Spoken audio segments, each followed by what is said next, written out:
The dreaded 4F. Not good enough to fight for your country, but you don't have to leave the country to do your part for the war effort, and soldiers and sailors aren't the only ones risking their lives. Bernie found that out on a trip to the Kaiser Shipyard with Al Bauer. Mr. Bauer is the assistant manager out there and just happens to be a friend of Bernie's father.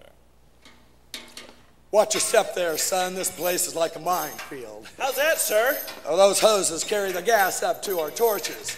Something goes wrong, kablooey. Kablooey? Oh, there's the ship I was talking about. Jumpin' Jiminy, look how high. 60 feet. Oh, this time of year, the rungs on those ladders get coated with ice.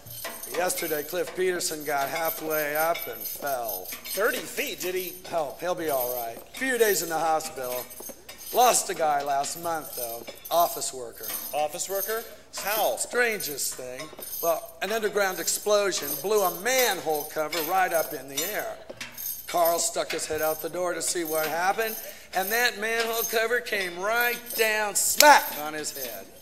Dead? Instantly. You just never know what's going to happen out here, Bernie. It's a minefield. It's wartime, Mr. Bauer. I'm ready for anything. I'm glad to hear you say that. Good men are hard to come by these days. We've got a project I think you'd be very interested in. There's someone I'd like you to meet. Is Mr. Kaiser available? Yes, Mr. Bauer. He's expecting you. Thank you, Gladys. Henry, I'd like you to meet the son of a friend of mine. This is Bernie Scott. Bernie, this is Henry Kaiser. The Henry Kaiser? Nice to meet you, son. What'd you say your name was? Bernie Scott, sir. Well, speaks highly of your father, Scott. Bernie, sir. What? Never mind. Take a look at these latest plans. Well, what do you think, Scott? You build ships, right? Right you are, Scott, right you are. Well, these look like plans for a city. Yeah, right again. Well, I don't quite, It takes manpower to build ships, Scott. Between Swan Island and the Vancouver shipyards, we expect to hire 80,000 people. 80,000? Where are you going to find 80,000 people? That's just it. They're going to come from all over the country, and we got to find a place for them to live. So you're just going to build them a city? Enough housing for 40,000 people. This will be the second largest city in the state. And we have to have it done by next Christmas. Build an entire city in 1 year? How is that possible? Less than a year. It's possible because it's necessary. Now look here, you got your fire department, your police station, garage, 6 nursery schools. 6 nursery schools? Well, someone's got to watch over the kids while their mothers build ships. Women building ships? They have to. All the good men are off fighting the war. The good men. Yeah. We could sure use you on this project, Bernie.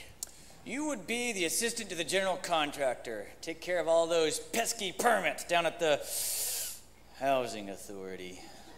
14-hour days, 6 days a week. And you'll be on the ground floor of a project that'll last long after this war's over. I'm your man, Mr. Kaiser. I love a challenge. I'm glad to have you on board, kid. Do you have a name yet for your city? Why? Well, because I have an idea. Bernie, I'm afraid Mr. Kaiser's really a little too What's busy. your idea, son? Well, it's halfway between Vancouver and Portland, so what if you called it Vanport? Vanport. We already have a working name for the city, Bernie. It's Kaiserville. Kaiserville? What? Kaiserville, of course. What was I thinking? Vanport. Well, thank you very much for your time, Mr. Kaiser. I'll get Bernie signed up and he'll start first thing Monday. Scott! Excuse me? Boy's name is Scott. You keep calling him Bernie. I don't know who this Bernie character is. My mistake, Mr. Kaiser.